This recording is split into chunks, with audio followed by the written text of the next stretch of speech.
विद्यासागर विश्वबंद श्रमणम भक्त्या सदा संस्तुवे सर्वोच्चम यमिनं विनम्य परमं सर्वार्थ सिद्धिप्रदं ज्ञान ध्यान तपोभिरक्त मुनिपं विश्वस विश्वाश्रयं साकारं हृदयं सत्यम शिवम सुंदरम।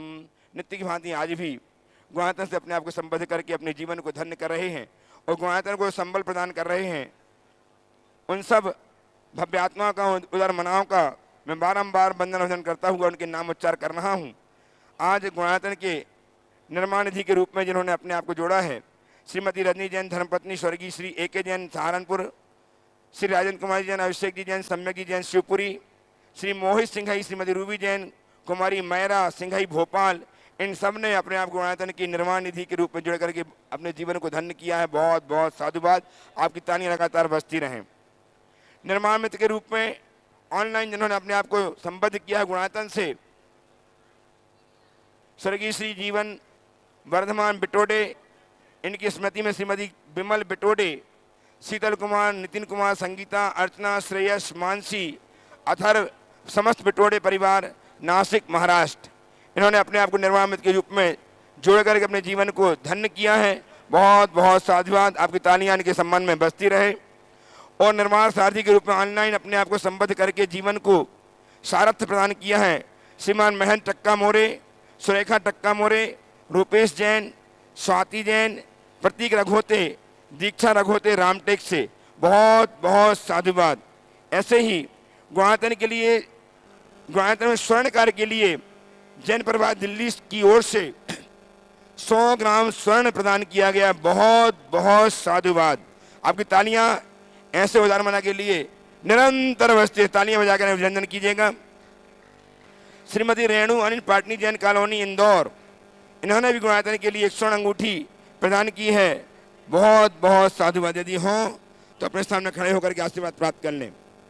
और मैं अब आप सबको परम पूज्य आचार्य भगवान विद्यासागर जी महाराज के परम प्रभावक शिष्य महामना मणिराज प्रमाद सागर जी महाराज के श्री चरणों से संबद्ध करने जा रहा हूं। मैं आप सबको इनसे जोड़ूं, उसके पूर्व मैं आप सबका इस गिरिडीह समाज का, जिन्होंने अपनी भक्ति, श्रद्धा और निष्ठा धर्म के प्रति प्रकट की है, बारंबार वंदन करता, अभिनंदन करता हूँ। साथ ही अभिनंदन करता हूँ उन सभी भव्य आत्माओं का, भव्य जनों का, जो निरंतर टीवी में पारस चैनल, जनवाणी चैनल एवं आजना चैनल के माध्यम से तथा प्रमाणिक ऐप के माध्यम अपनी शंकाओं के समाधान प्राप्त कर रहे हैं। उन सबका वंदन अभिनंदन करता हुआ आप सबको गुरुदेव के चरणों से संबद्ध कर रहा हूँ। मैं चाहता हूँ गुरुदेव का बड़ा हस्त हम पर आच्छादित हो। अतः मेरे साथ उच्चारें, नमोस्तु महाराज श्री, नमोस्तु महाराज श्री, नमोस्तु महाराज श्री। बड़े सौभाग्य के क्षण है जबकि गिरिडीह को, जबकि गिरिडीह नगर को शंका समाधान के रूप में कार्यक्रम मिल रहा है। कार्यक्रम प्रारंभ हो उसके पूर्व गुणायतन के गौरव महामंत्री गुणायतन के एवं गिरिडीह नगर के गौरव पुत्र श्रीमान अशोक जी पांड्या साहब अपनी बात रख करके इस कार्यक्रम को गति प्रदान करेंगे। धन्यवाद आदरणीय सुदर्शन जी। सबसे पहले मंचासीन द्वय मुनिराजों के चरणों में मेरी और पूरे गिरिडीह समाज की तरफ से सत नमन, सत नमन, सत नमन। यह गिरिडीह समाज के लिए एक ऐतिहासिक दिन है। ऐतिहासिक दिन यूं नहीं कि गुरुवर का आज हमारे गिरिडीह नगरी के अंदर आगमन हुआ। ऐतिहासिक 2-3 मायने में ऐतिहासिक है। एक तो गुरुवर का आगमन और एक जो धर्म प्रभावना आज गिरिडीह समाज में देखी गई वो अभूतपूर्व है, अभूतपूर्व है। यूं तो गिरिडीह समाज सदैव इस बात के लिए कीर्तिमान स्थापित करता रहा है कि समाज छोटी है लेकिन हमारी एकता बहुत प्रबल है, बहुत अटल है, और उसका साक्षात प्रमाण आज देखने को मिला। ऐसी लंबी जुलूस, ऐसा उत्साह, ऐसा समर्पण, ऐसी भक्ति, ऐसी आस्था मैंने तो इन वर्षों में नहीं देखी। कई वर्ष पहले मैंने लगता है कोई 15-20 साल पहले ऐसा उमंग देखी थी। तो पूरे गुणायतन परिवार की तरफ से मैं, पूरे सेवायतन परिवार की थे और पूरी हमारे गुणायतन की टीम की तरफ से मैं गिरिडीह समाज के प्रति आभार प्रकट करता हूं। और उनके साधुवाद के लिए बहुत बहुत धन्यवाद और उनका सत्कार करता हूं। गुणायतन मैं संक्षेप में कहूंगा, क्योंकि लोग उत्सुक है, प्रश्न अपने लेकर के आए हैं और गुरुवर के चरणों में वो प्रश्न रख करके उनका सटीक जवाब की उनके मन में जो एक उत्सुकता है, जो एक बहुत वर्षों से संजोई उनकी जो एक इच्छा थी, वो आज इस रूप से पूरी होने जा रही है। मैं गुणायतन के बारे में आपको बताऊं, गुणायतन एक बहुत बड़ा कीर्तिमान स्थापित करने जा रहा है आने वाले दिनों में। आपको मालूम ही है कि गुणायतन का पाषाण निर्मित मंदिर, श्री मंदिर बिल्कुल तैयार होने जा रहा है। एक थीम पार्क जो वर्ल्ड क्लास की थीम पार्क बनने जा रही है, जिसमें कि 4DX और 4AD की राइड की तरफ से हम 14 गुण स्थान और आत्मा का परमात्मा का कैसे यात्रा होती है, ये सारा चीज़ों का दिग्दर्शन आपको कराएंगे। और भी कई परियोजना चल रही हैं और जो वर्तमान में स्थिति है, अगर वो गुरुवर का जो हमारे ऊपर आशीर्वाद है, अगर गुणायतन टीम उसको पूरा कर पाएगी तो अगले वर्ष ऐसी आशा की जा रही है कि 2023 का एक पूरे झारखंड, पूरे देश, बल्कि मैं अगर ऐसा कहूं तो अतिशोक्ति न होगी, पूरे विश्व के लिए एक ऐतिहासिक पंच कल्याणक होने की योजना बनने को तैयार है। बस उसको मूर्त रूप देने की देरी है। हम लगे हुए हैं, हमारी पूरी गुणायतन टीम लगी हुई है। और चूंकि गिरिडीह नगर, गिरिडीह शहर, गिरिडीह समाज समेश सीकर जी का एक पादमूल में है, इसको हमेशा हम गिरिडीह का मतलब समेश सीकर जी का एक पार्ट ही मानते हैं। तो आपकी जिम्मेदारी भी उतनी है जितनी गुणायतन और श्री सेवायतन की है। आपको उस जिम्मेदारी को निभाना है। पिछले भी कई बार ऐसे मौके आए, गिरिडीह समाज ने एकजुटता दिखाई, एकता दिखाई, और जब भी गिरिडीह समाज को कोई कार्य सौंपा गया, वो इतनी तन्मयता के साथ, इतनी लगन के साथ, इतनी आस्था के साथ उन्होंने संपादित किया, जो मेरे पास शब्द नहीं है। मैं व्यक्तिगत रूप से, चूंकि मैं गिरिडीह का हूं, फिर भी मैं व्यक्तिगत रूप से गिरिडीह समाज का सदैव ऋणी रहता हूं। बस इसी बातों के साथ मैं अपनी बात को विराम देता हूं और मैं गुरु चरणों में निवेदन करता हूं कि अब आपके चरणों में हमारे प्रश्न समाज के आएंगे और हम आपसे उसके जवाब की उत्सुकता से इंतजार कर रहे हैं। पुनः मेरे गुरु चरणों में नमोस्तु नमोस्तु, सभी उपस्थितों को सादर जय जिने। सीधे सीधे आपको लिए चलता हूँ गुरु चरणों में। आज पहला क्रम गिरिडीह वालों का, फिर आगंतुक अतिथियों का। हाँ चलिए। प्रथम प्रश्न के लिए उपस्थित हों राजश्री जी वयात्या और तैयार हैं गिरिडीह के महामंत्री श्रीमान नोकेश जी जैन।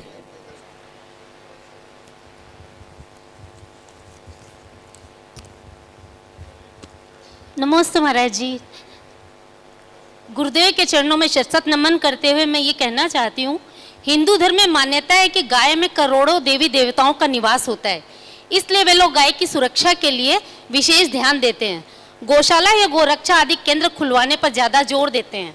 मेरा प्रश्न ये है कि हमारे जैन धर्म में सब जीवों को एक समान दृष्टि से देखा जाता है, फिर क्यों आजकल जैनी गौशाला और गोरक्षा के पीछे ही ज़्यादा लगे रहते हैं?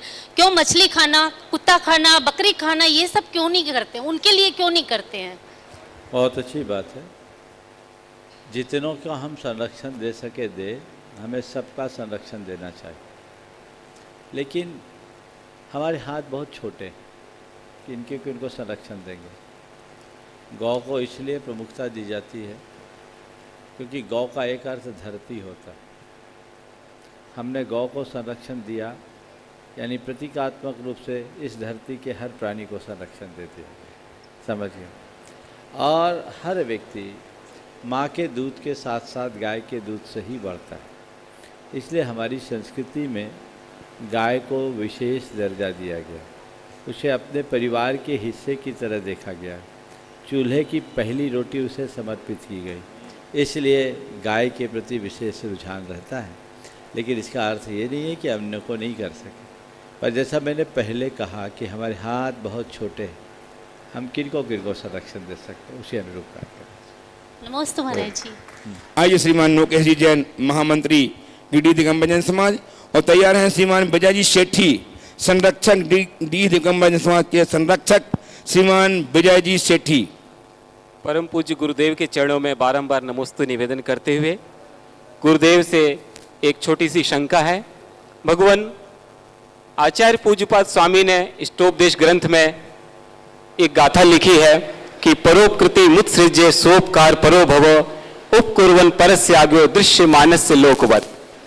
इसी बात को हितोदय में आचार्य भगवान श्री विद्यासागर महाराज जी ने वे हितोदय में गाथा लिखी है कि पर को उपकारों का अवना पात्र बनाओ भूल कभी, निज पर ही उपकार करो अब पात्र रहा अनुकूल यही, करते दिखते अज्ञ निरंतर पर ही उपकार तथा, करते दिखते अज्ञ निरंतर पर ही उपकार तथा। थोड़ा सा मैं यहां पर चूक किया हूं महाराज जी, परंतु ये समझ में नहीं आता है कि परोपकार को यहां पर गुरुदेव ने और पूज्यपाद स्वामी ने देखिए ना करने की बात किस प्रकार से यह श्रावकों के लिए समझो जी। ये बात मूलतः साधकों को केंद्रित करके की गई, पर इसका अर्थ ये नहीं कि जैन धर्म में परोपकार का निषेध किया गया। परोपकार को तो हमारा मूल धर्म कहा, और ये कहा गया धम्मस्य मूलम दया, धम्मो दया विशुद्धो। वैयावृत्ति जैसे गुण को हमारे यहाँ महान तप के रूप में निरूपित किया गया। ये सब परोपकार पोषक उदाहरण है। तो फिर ये परस्पर विरोधाभास क्या है? इसके अर्थ को समझिए। परोपकार में स्व उपकार देखो, और पर के उपकार की भावना से कुछ मत करो, स्व के उपकार के भाव से पर का उपकार करो। जब आप पर के उपकार की भावना से काम करोगे तो आपके हृदय में अभिमान आएगा, कर्ता बुद्धि आएगी कि मैं उस पर उपकार कर रहा हूँ। मैं उस पर क्या उपकार कर रहा हूँ? उसके निमित्त से मैं अपनी आत्मा का उपकार कर रहा हूँ, क्योंकि उससे मेरी आसक्ति मिट रही है, मेरा परिग्रह कम हो रहा है और मुझे पुण्य का लाभ हो रहा है। ये स्व उपकार है। तो परोपकार में स्व उपकार देखो, समझ गए? और ये देखोगे तो वह तुम्हारे द्वारा किया जाने वाला एक कर्तव्य होगा, कर्ता बुद्धि नहीं। समझ? आइए श्रीमान विजय जी सेठी, संरक्षक दिगंबर जैन समाज गिरिडीह, और तैयार हैं परी जैन। महाराज श्री के चरणों में बारंबार नमस्तु नमस्तु नमस्तु। भगवान, हम सभी पंच परमेष्ठी को याद करते हैं प्रत्येक दिन। सिद्ध परमेष्ठी का दूसरा नंबर आता है, तो सिद्ध प्रतिमा हमारे मंदिर में होनी चाहिए या नहीं, और अगर नहीं है तो क्या उसका दुष्प्रभाव होता है, और अगर है तो हमें उसकी कैसी उनकी विधि और किस तरह से उनकी विनती करनी चाहिए। देखिए, अरहंत प्रतिमा और सिद्ध प्रतिमा दोनों प्रतिमाएं हमारे जिनालयों में विराजमान करने की परंपरा रही है। ऐसे पंच परमेष्ठी की प्रतिमा का भी उल्लेख है। हमारे अकृत्रिम जिनालयों में या तो अरहंत की या सिद्ध की ही प्रतिमा हो। मूलतः अरहंत और सिद्ध की प्रतिमाओं को ही जिन बिंबों के रूप में स्थापित करने की परंपरा है। लेकिन हमारी इस पूरी की पूरी आर्यखंड में, भारतवर्ष में मूलतः 24 तीर्थंकरों को ही मंदिरों के मूल नायक के रूप में स्थापित करने की परंपरा रही, ताकि हम अपने आराध्य से बंधे रहें। अगर हम सिद्धों की प्रतिमाएं स्थापित करने लगे, अलग अलग सिद्धों के, और उनके नाम से मंदिर बनाने लगे, तो हमारे साथ भी वही हाल होगा जो वैष्णव परंपरा में या वैदिक परंपरा में बहुदेवतावाद के कारण हुआ। बहुदेवतावाद के कारण उनके इतने देवता हो गए कि सब भटक गए। और जैनों में मूल आराध्य हमारे 24 तीर्थंकर रहे, इसलिए हमने मंदिरों में मूल रूप से 24 तीर्थंकरों को ही स्थापित किया। वही हमारी मूलभूत परंपरा है।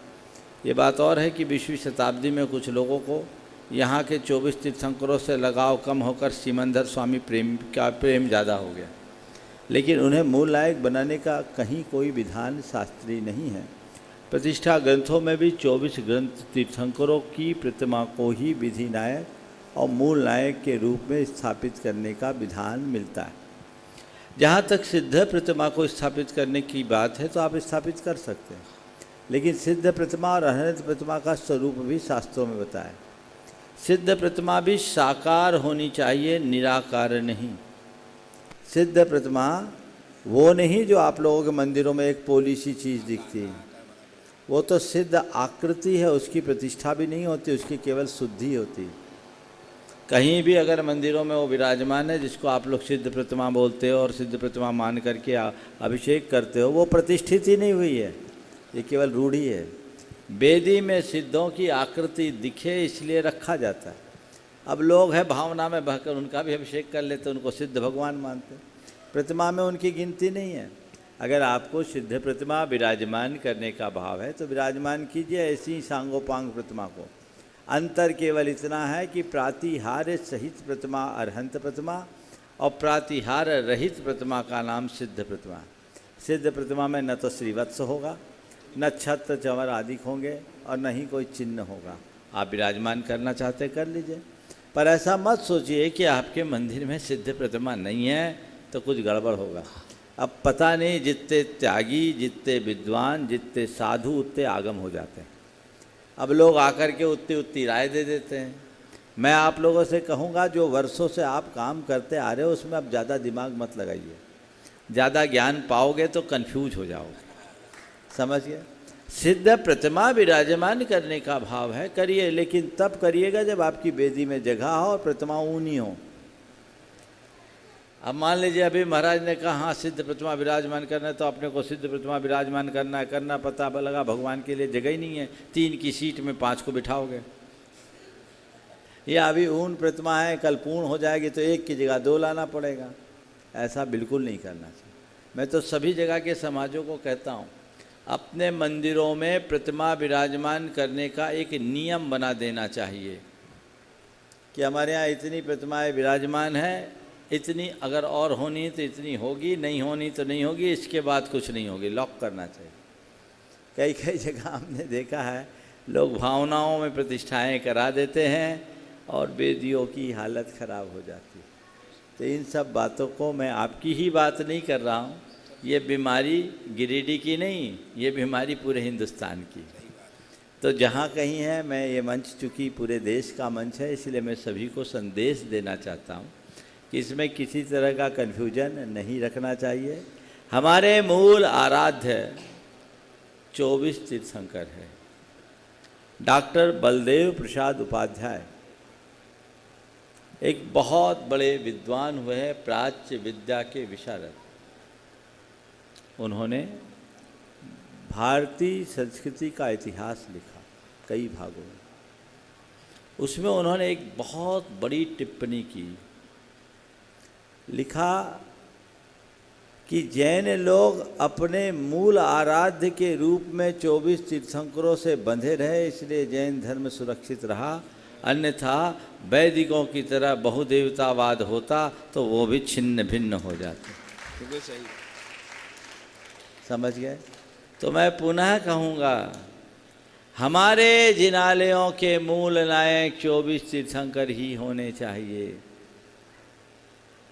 24 के अलावा 25 में कोई स्थान नहीं। और भगवान विराजमान करना, सिद्धादि को विराजमान करना, सिद्ध आकृति नहीं, सिद्ध प्रतिमा, ताकि प्रेरणा मिले, पर मूल नायक के रूप में नहीं। समझ गए। मैं ऐसा इसलिए कह रहा हूँ ताकि हमारी पीढ़ियाँ बंधी रहे। मैं पुनः एक बात दोहरा रहा हूँ, कोई ये ना कह दे कि प्रमाण सागर जी ने कह दिया सिद्ध भगवान का जिनालय नहीं होता। होता है, सिद्धायतन ही उनका नाम रहता है। अकृत्रिम जिनालयों में अनेक सिद्धायतन है, पर वो उनमें है, यहाँ नहीं है। यहाँ तो मेरा सुझाव है कि वर्षों से हमारी परिपाटी चली आ रही। आप इतने तीर्थ क्षेत्रों की वंदना करते हो, किए होगे, किसी भी तीर्थ क्षेत्र में, किसी भी सिद्ध क्षेत्र में मूल नायक 24 तीर्थंकरों के अलावा कोई दिखे क्या? तो इससे बड़ा उदाहरण और क्या होगा? समझ गए। इसलिए हमें उन सब बातों को ध्यान में रखना चाहिए। उपस्थित हों परिजन। गिरिडीह से तैयार हैं सृष्टि जैन सेठी। परम पूज्य गुरुवर के चरणों में बारंबार नमोस्तु। गुरुवर, मेरा प्रश्न ये है कि जैसे हम जानते हैं, हम सभी जानते हैं कि हमारे मूल 24 तीर्थंकर होते हैं और बाहुबली भगवान की प्रतिमा हर मंदिर में पाई जाती है और उनकी पूजा भी होती है, ऐसा क्यों? देखिए, बाहुबली भगवान ने युग के आदि में महान तप किया, उन्होंने बहुत बड़ा त्याग किया। एक महापुरुष थे और महापुरुषों में सर्वप्रथम मोक्ष जाने वाले वे थे। इसलिए उनके त्याग तप की प्रधानता के कारण उन्हें विशेष मान्यता मिली। और फिर चामुंडराय के द्वारा अपने माँ के सपना के बाद गोमटेश बाहुबली की जब स्थापना हुई तो उस प्रतिमा की प्रतिष्ठा के बाद थोड़ी ज़्यादा प्रभावना बढ़ गई। लोगों के मन में बाहुबली भगवान को विराजमान करने का मनोभाव और बढ़ गया, तो बाहुबली भगवान विराजमान किए जाने लगे। और जब सहस्राब्दी महोत्सव हुआ 1980 में 80-81 में, तो गोमटेश बाहुबली का जब 1000वां वर्ष हुआ तो उससे और ज़्यादा प्रचार हुआ। तो उसके बाद लोगों ने जगह जगह बाहुबली भगवान की स्वतंत्र प्रतिमाएं स्थापित की।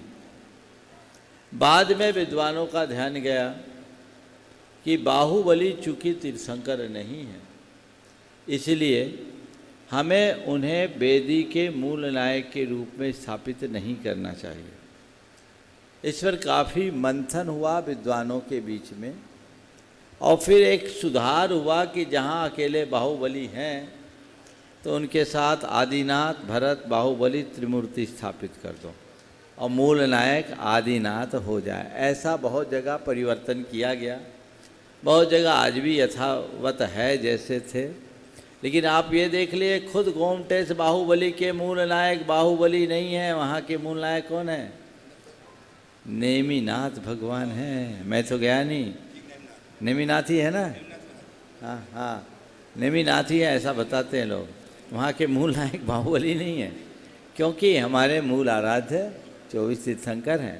तो बाहुबली भगवान एक प्रसिद्ध हो गए, तो आज जन जन में वो स्थापित हो गए जैनों के आराध्य के रूप में। तो उनको अगर कहीं स्थापित करते हैं तो कुछ गलत नहीं। सृष्टि जी उपस्थित हो, तैयार हैं श्रीमती विनीता जी, अजय जी जैन गिरिडीह। शिव बोलो बेटा, जल्दी से, जल्दी बोलो, वहीं से बोलो, वहीं से बोलो।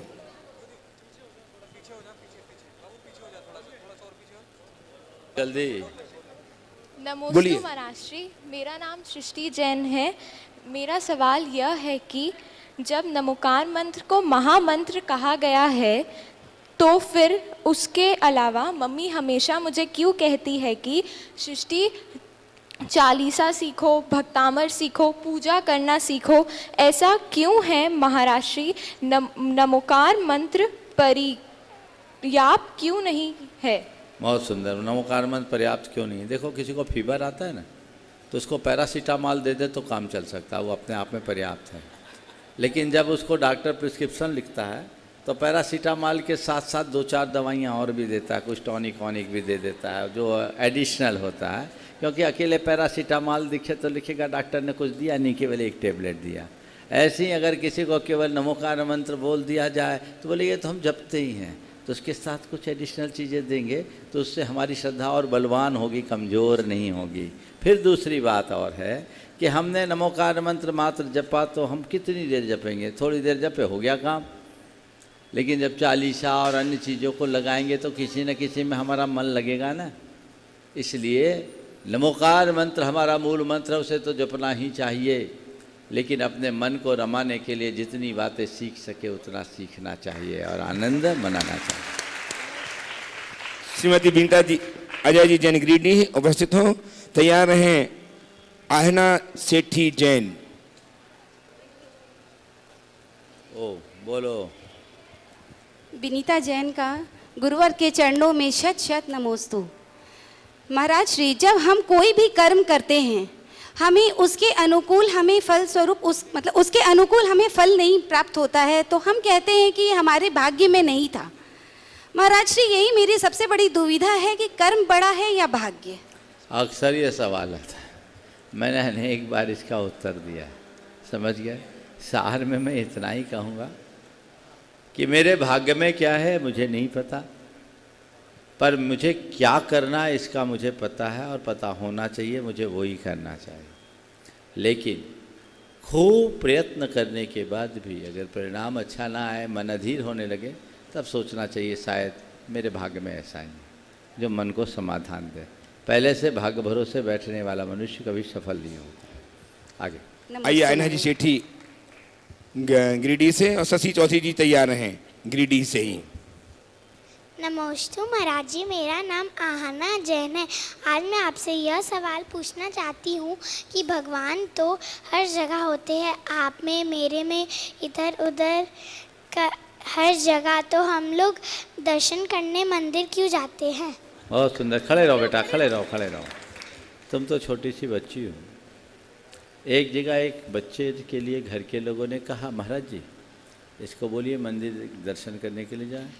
तो उसने कहा, महाराज जी भगवान तो सब जगह है, फिर मंदिर क्यों जाए? भगवान तो सब जगह है, फिर मंदिर क्यों जाए? जो जवाब मैंने उसको दिया वो तुम्हारे सवाल के उत्तर में देता हूँ। उत्तर एक ही है। मैंने उससे कहा, ये बता भैया, ठीक है तू कहता है भगवान सब जगह, मैं भी मानता हूँ भगवान सब जगह है, पर ये बता हवा भी सब जगह है ना? बोले हाँ महाराज हवा भी सब जगह है। मैंने फिर से पूछा, हवा सब जगह है? तो उसने कहा सब जगह है। तुमसे पूछूंगा हवा सब जगह है तो क्या बोलोगे? हवा सब जगह है ना? है? तो मैंने उससे कहा, जब हवा सब जगह है तो तुम अपनी गाड़ी की टायर में हवा भरने के लिए कहीं से भी हवा लेके भर लेते हो क्या? गाड़ी की टायर में जब हवा भरनी होती है तो क्या करते? कहीं से भी हवा लेके भर देते? नहीं नहीं महाराज, उसके लिए तो फिलिंग स्टेशन में जाना पड़ता है। बोले क्यों? बोले महाराज भले सब जगह हवा है, लेकिन टायर में हवा भरने के लिए वैसा प्रेशर चाहिए, और उतना प्रेशर जहाँ रहता वहीं हवा फील हो पाता। तो मैंने कहा, भगवान भले सब जगह है, लेकिन भगवान की भगवत्ता का एहसास करने के लिए प्रेशर चाहिए। वो प्रेशर केवल मंदिर में मिलेगा। वो प्रेशर सुन रही बेटे? हाँ ना, सुन रहे ना? समझ में आ गया? वो प्रेशर कहाँ है? मंदिर में। इसलिए मंदिर जाना है। शशि जी चौधरी उपस्थित हो, तैयार हैं सरिता जी शाह। बोलिए शंका समाधान प्रणेता मुनि श्री प्रमाण सागर जी महाराज जी की, अरय सागर जी महाराज जी की, दोनों मुनिद्वय के चरणों में मेरा बारंबार नमोस्तु नमोस्तु नमोस्तु। मेरी शंका ये है, क्या सुख और दुख आत्मा के नैमित्तिक गुण है? क्या मुक्तावस्था में दुख और सुख नित्य जीवात्मा के साथ होते हैं? और दुखों की निवृत्ति का सर्वश्रेष्ठ साधन क्या है? देखिए, सुख और दुख नैमित्तिक भाव हैं। मैं एक कदम और आगे कहता हूँ, ये हमारी मन की परिकल्पना है। जो हमें अच्छा लगता है उसे हम सुख मान लेते हैं, जो हमें बुरा लगता है वो दुख मान लेते हैं। मुक्त अवस्था में न कुछ अच्छा है न बुरा है, इसलिए मुक्त अवस्था सुख और दुख से परे आनंद की अवस्था है। उस आनंद की अवस्था में वही पहुँच पाता है जो इष्टानिष्ट संकल्प विकल्पों से ऊपर उठता है। आपका दूसरा सवाल क्या था? हो गया सर। मुक्तावस्था में सुख और दुख नित्य जीवात्मा के साथ होते हैं। मैंने बताया वो सुख दुख से परे आनंद की अवस्था है। और दुखों की निवृत्ति का सर्वश्रेष्ठ साधन क्या है? दुखों की निवृत्ति का सर्वश्रेष्ठ साधन वीतरागता की प्राप्ति। बहुत नमोस्तु महाराज जी। उपस्थित हो सरिता जी शाह और तैयार हैं सरोज जी चौधरी। सरिता जी गिरिडीह से ही। मुनिद्वय के चरणों में बारंबार नमोस्तु नमोस्तु नमोस्तु। महाराज श्री, धर्म का स्वरूप क्या है? यदि कोई व्यक्ति मानसिक, शारीरिक, आर्थिक सभी रूप से कमजोर है, न वो तीर्थ वंदना कर सकता है, न वो दान पूजा कर सकता है, न वो जाप कर सकता है, तो फिर उसको धर्म भी करना है, धर्म करना है, तो फिर वो कैसे करे? धर्म की क्रियाएं को वो किस प्रकार से करे? उसको बोलो नमोकार जपने के लिए कहीं जाना आना पड़ता है, कोई पैसे खर्च करने पड़ते हैं, कोई शरीर का या मन का श्रम लगता है। भगवान का नाम लेने में कुछ होता है क्या? लेकिन उसको सब जगह जाना रहता है। सुनो, जाना है कि धर्म करना है? धर्म करना है। तो धर्म करने का फार्मूला तो मैंने बता दिया। तो धर्म तो कर सकता है ना। अरे मनुष्य के पास तो फिर भी थोड़े बहुत पैसे हैं, कुत्ता बिल्ली भी धर्म कर सकता है। इसलिए अभाव में रहने वाला व्यक्ति धर्म नहीं कर सकता, ये कथन पूरी तरह से अयथार्थ है, भ्रामक है, इसे हटाओ। मेरा मन यदि धर्म से जुड़ा हो तो मैं जहाँ हूँ, जिस अवस्था में हूँ, जिस रूप में हूँ, धर्म कर सकता हूँ। समझ गए? तो पहले ये हटा दीजिए, ये सब आएगा तो धर्म करूँ। हाँ, दूसरों जैसा धर्म भले नहीं कर पाऊँ, और मैं कहता हूँ हर व्यक्ति को दूसरों जैसा धर्म नहीं करना चाहिए, हर व्यक्ति को अपने जैसा धर्म करना चाहिए, तभी उसका असली धर्म होगा, बाकी तो नकल होगी। तुम्हारी जो हैसियत है, तुम्हारी जो शक्ति है, तुम्हारी जो परिस्थिति है, तुम वैसा ही और उतना ही धर्म करो। दूसरों के साथ होड़ करोगे तो अनावश्यक ईर्ष्या, राग, द्वेष जैसे विकार मन में उत्पन्न होंगे, तो धर्म कम अधर्म ज़्यादा हो जाएगा। और सबसे बड़ा धर्म है मन की क्षमता, बाकी तो क्रिया है। क्रिया से भी ज़्यादा प्रभावी हमारे मन की क्षमता होती है, जिस पर हमें ध्यान देना चाहिए। उपस्थित हों सरोजी चौधरी और तैयार हैं श्रीमती सुषमा जी पांड्या गिरिडीह। बोलिए। शंका समाधान प्रणेता गुरुवर प्रमाण सागर जी महाराज को मेरा नमोस्तु नमोस्तु नमोस्तु। गुरुवर अरह सागर जी महाराज को मेरा नमोस्तु नमोस्तु नमोस्तु। मेरा प्रश्न यह है महाराज जी कि जैन समाज की महिलाओं को राजनीतिक क्षेत्र में आना चाहिए या नहीं? हाँ, बोलो फिर से। शंका समाधान प्रणेता। हाँ, हो गया, प्रश्न बोलो। मेरा प्रश्न यह है महाराज जी कि जैन समाज की महिलाओं को राजनीतिक क्षेत्र में आना चाहिए या नहीं, और हमारा मन अशांत क्यों रहता है? दो सवाल है। मैं ये कहता हूँ जैन समाज की महिलाओं को अवसर मिले तो राजनीतिक क्षेत्र में जाना चाहिए, पर समाज की राजनीति से बचना चाहिए। आज हमारी समाज की पूरी शक्ति समाज की राजनीति में खप जाती। राजनीति वहाँ करो जिसमें जा कर के समाज और देश के लिए कुछ कर सको, वहाँ बिल्कुल भी राजनीति मत करो जहाँ समाज का ध्वंस होता हो। ये हमेशा ध्यान रखना चाहिए। और आपने दूसरा सवाल क्या किया? मन अशांत क्यों रहता है? मन अशांत होता है तो क्या करो? मैं आपसे सलाह दूंगा, थोड़े दिन भावना योग करने लगे, देखिए कैसे मन शांत होता है। श्रीमती सुषमा जी पांड्या उपस्थित हों गिरिडीह से, जो पुत्रवधू हैं। हाँ, धर्मपत्नी श्रीमान पांड्या जी, अशोक जी पांड्या की धर्मपत्नी श्रीमती सुषमा जी पांड्या उपस्थित हों और तैयार हैं अविनाश जी सेठी गिरिडीह। बारंबार नमोस्तु।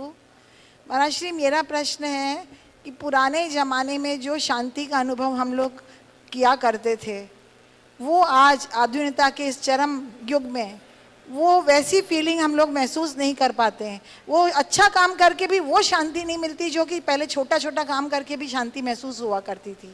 ऐसा क्यों महाराज श्री? ऐसा तो इसका तो एक ही उत्तर है जो सबके अनुभव। पहले हमारे पास साधन कम था, संतोष अधिक थे। अब साधन बढ़े हैं, असंतोष बढ़ा है। तो हम चाहते हैं, आप पूछते हो कि वैसी शांति का अनुभव कैसे करें? आज भी हो सकता है, वैसी जीवन शैली अपना लो। अगर हम आज भी पुराने समय जैसी सीमित संसाधनों में संतुष्ट रहकर जीने का अभ्यास बढ़ा लेते हैं, तो आज भी हमारे जीवन में वैसी ही शांति और सुकून की अनुभूति होगी। लेकिन हमारे साथ एक बड़ी दुविधा खड़ी है। हम बातें पुरानी करते हैं और ज़िंदगी नहीं चाहते हैं, तो कैसे संभव होगा? एक साथ दो धारा में नहीं बहा जा सकता। हमें चाहिए तो हम उसी रूप में अपनी पुनरावृत्ति करें ताकि जीवन का पथ प्रशस्त कर सकें। आइए श्रीमान अविनाश जी सेठी गिरिडीह से तैयार हैं श्रीमती स्नेह सेठी गिरिडीह से ही। अविनाश जी, स्नेह सेठी जी तैयार रहेंगी। मुनि श्री प्रमाण सागर जी, मुनि श्री अरह सागर जी के चरणों में मेरा त्रिबार नमोस्तु नमोस्तु नमोस्तु। तो नाम नहीं लो, बार बार नमोस्तु का समय बचाओ। इनकी लिस्ट लंबी है ना? महाराज श्री, आज विहार के क्रम में एक विषय उठा था कि आज के समय में जिस प्रकार जो बच्चे हैं, जो बच्चे हैं, बड़े होकर पढ़ने के लिए बाहर जाते हैं। जब शहर में रहते हैं, अपने नगर में रहते हैं, तो मंदिर जाना और सब काम और धार्मिक काम क्रिया करते हैं। लेकिन जब बाहर जाएं और जब तरक्की की सीढ़ी चढ़ जाएं, तो वो किस प्रकार अपने धर्म से जुड़े रहें? तो बहुत अच्छा सवाल किया। देखिए, मेरा तो एक ही अनुभव है कि अगर नींव मजबूत हो तो इमारत हमेशा बुलंद रहती है। बचपन में यदि हमने बच्चों की संस्कारों की नींव मजबूत बनाई, उनमें हमने संस्कार गढ़े हों, थोपे ना हो, तो निश्चित मान करके चलना, और जीवन में कहीं भी जाएगा उसके संस्कार उसके साथ रहेंगे। ये हो सकता है कि संगति के प्रभाव में उसके संस्कार थोड़े धूमिल हो जाए, लेकिन संस्कार धूमिल हो सकते हैं, नष्ट नहीं होते। मेरे संपर्क में ऐसे अनेक लोग हैं जो पढ़ लिख कर उच्च अधिकारी हुए और अपने उस तरह के दौर में उन्होंने धर्म की तरफ मुख करके भी नहीं देखा। कई ऐसे लोग भी हैं जो व्यसन बुराइयों में भी संलिप्त हो गए, लेकिन 50, 55, 58, 60 साल की उम्र में उनमें जो परिवर्तन आया वो ऐसा परिवर्तन आया जैसे आज वो बहुत अच्छे व्यक्ति के रूप में। तो ये सब क्यों है? ये संस्कारों की जागने का फल है। मैं जब भोपाल में था, एक उच्चाधिकारी थे जो मध्य प्रदेश सरकार के एक डिपार्टमेंट के चेयरमैन रह चुके थे 3 टर्म तक, चीफ इंजीनियर की पोस्ट से रिटायर होने के बाद।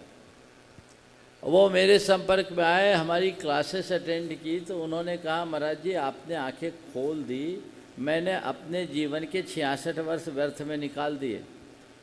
और आप सुनोगे तो आश्चर्य करोगे, वहाँ मैंने क्लासेस ली थी, मेरी क्लास में वो 66 साल की उम्र में बैठ कर के परीक्षा दिए और 100 में से 99 नंबर लिए, एक मैंने काट लिए। आज वे अपनी समाधि की साधना में लगे हुए व्रती जीवन जी रहे। तो कुछ चीज़ें होती हैं जो समय के अनुरूप बदलते रहती है, लोगों उस पर प्रभावित होते हैं और भटकाव आ सकता है। लेकिन अभी भी बचपन को इतना स्ट्रॉन्ग बना दो कि बच्चों में भटकाव ना आए, कदाचित भटक भी जाए तो रास्ते में उन्हें लाया जा सके। फिर जब बच्चे बाहर जाते हैं तो उनके साथ अपना संपर्क और संवाद बना रहना चाहिए। उन्हें उनके जीवन की मर्यादा का बोध करा के रखना चाहिए और फिर बच्चों को ये कहना चाहिए कि देखो जीवन हमारा है, हम इस दायरे के भीतर जिए, इससे बाहर न जिए। तो ऐसा नहीं है कि सब बच्चे भटक ही जाएं। हालांकि आज का माहौल कुछ इसी प्रकार का है और हम इस माहौल में अपने बच्चों को जितना संभाल सकें संभालने की कोशिश करना चाहिए। उपस्थित हों स्नेह जी सेठी गिरिडीह से और तैयार हैं श्रीमती पुष्पा जी जैन जयपुर से। परम पूज्य गुरुदेव के चरणों में सत सत नमन। गुरुदेव, महावीर स्वामी का केवल ज्ञान का क्षेत्र वास्तविकता में कौन सा है? कुछ लोग के अनुसार रजुवालिका बराकर में है, लेकिन कुछ लोग बोलते हैं कि वो श्वेतांबर के हिसाब से। मेरी जिज्ञासा ये है कि जब महावीर स्वामी एक हैं तो केवल ज्ञान का क्षेत्र 2 क्यों? ऐसा है, अभी मैं कुछ बोलूं, गिरिडीह में आज कोई घटना घटे किसी भी महापुरुष के जीवन की, अब वो घटना आज से 10 वर्ष बाद अगर चर्चा की जाए तो जैसी घटी वैसी ही होगी कि कुछ बदलाव भी हो सकता है? बदलाव हो सकता है। और यही बात 100 वर्ष बाद हो तो, और 500 वर्ष बाद हो तो होगा, ये स्वाभाविक। भगवान महावीर को केवल ज्ञान हुआ, इसमें कोई संशय नहीं। कहाँ हुआ? भारतवर्ष में ही हुआ, इसमें भी कोई संशय नहीं। अब जो हम ढूंढे तो कहाँ ढूंढे? तो जो हमारे शास्त्रों में लिखा उसमें ढूंढे। तो आचार्य पूज्यपाद ने भगवान महावीर के जन्म केवल ज्ञान स्थल का उल्लेख करते हुए लिखा, ऋजुकूलाया तीरे जिम्भका ग्रामे सालद्रम संस्ते रम्य ऋजुकूलाया तीरे खलु जिम्भका ग्रामे। वो निर्वाण भक्ति में ये श्लोक है, कुछ अंश में भूल रहा, देखा ना मेरा? निर्वाण भक्ति जरूरत नहीं। वैशाख दशम्याम हस्तोत्तर मध्यमासते चंद्रे छपकश्रेण्यारूढ़ोत्पन्नम केवल ज्ञानम, है ना? ऋजुकूलाया तीरे सालद्रुम संसते शिलापट्टे अब अपराह्ने षष्ठे ने, यहाँ से ग्रामपुर विभजरा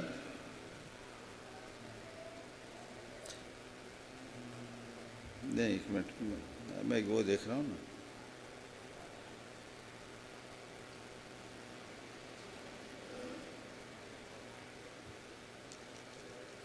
ये लिखा रेजकूलाया तीरे सालद्रुम संसते शिलापट्टे अपराने षष्ठेन स्थितस्य खलु जिम्बका गामे।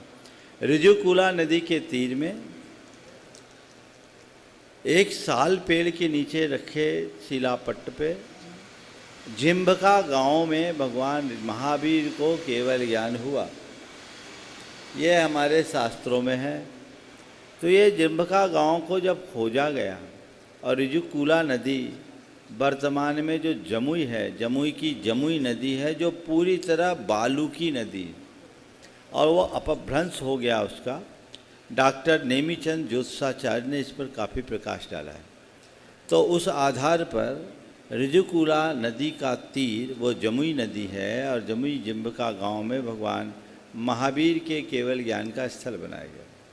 अब ये एक संयोग है कि भगवान महावीर का जन्म स्थान भी बदल गया और केवल ज्ञान का स्थान भी 2 हो गया, और गनीमत है निर्माण स्थान एक है, नहीं तो लोगों ने उसको भी बदलना चाहा था।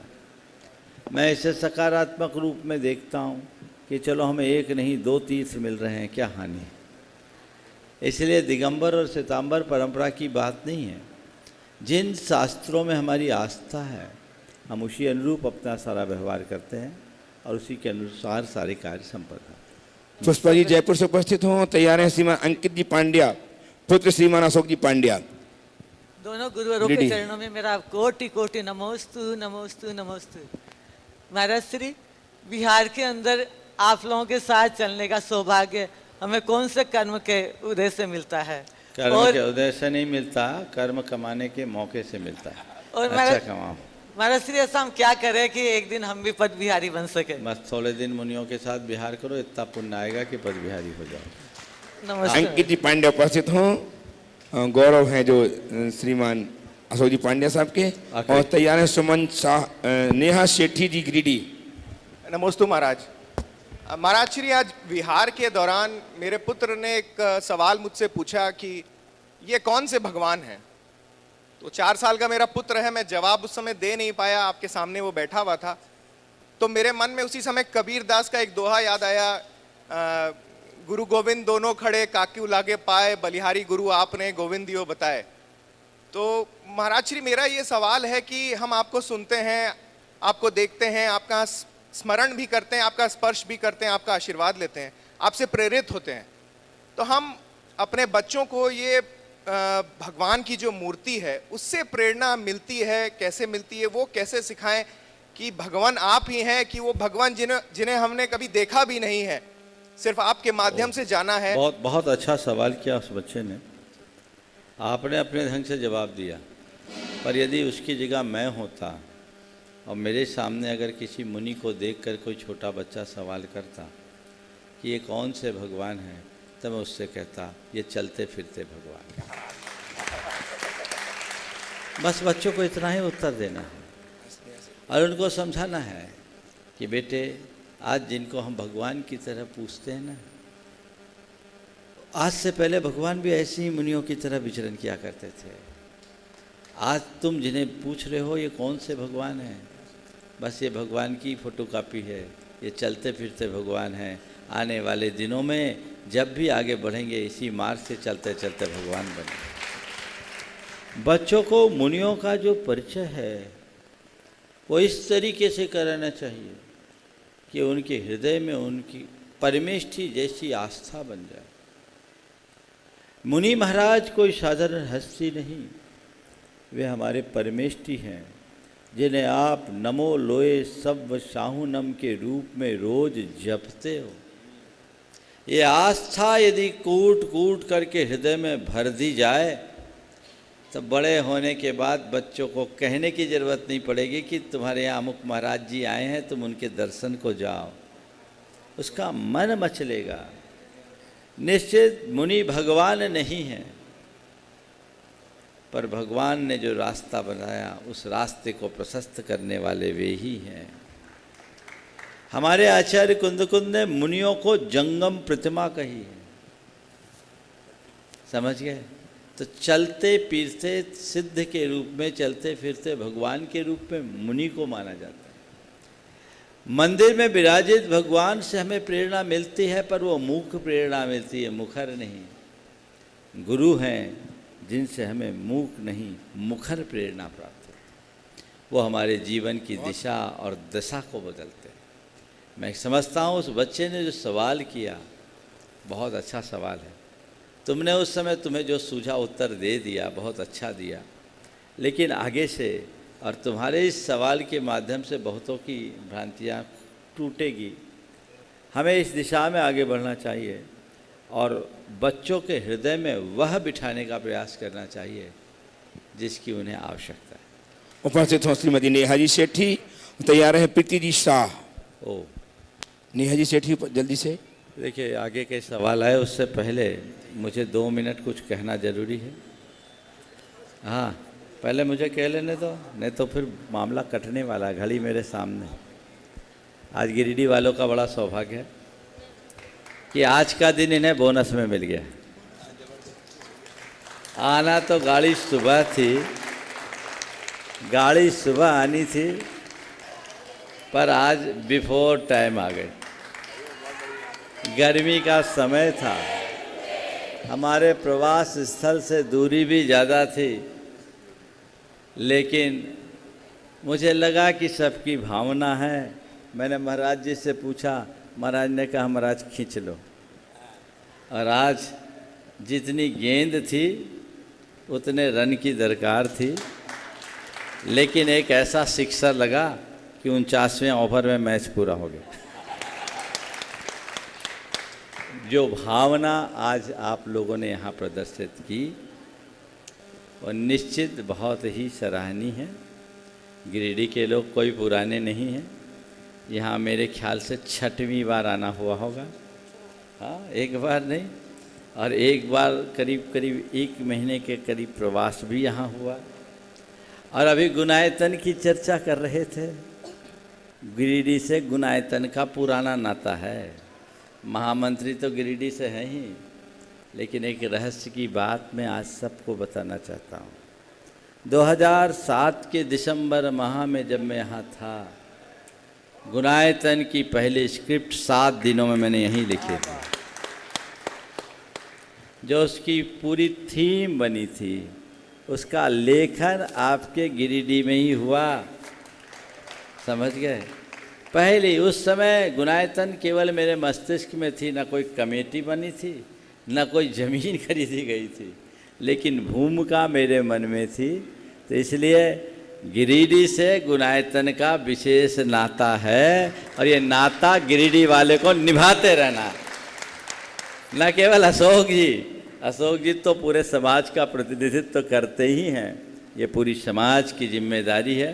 मैं जब आ रहा था इधर, तो जिन लोगों ने रास्ता देखा पटना का, तो पटना वाले रास्ता देखे, उन्होंने कहा महाराज पचम्बा से सीधे जाते तो 10 किलोमीटर और कम पड़ेगा।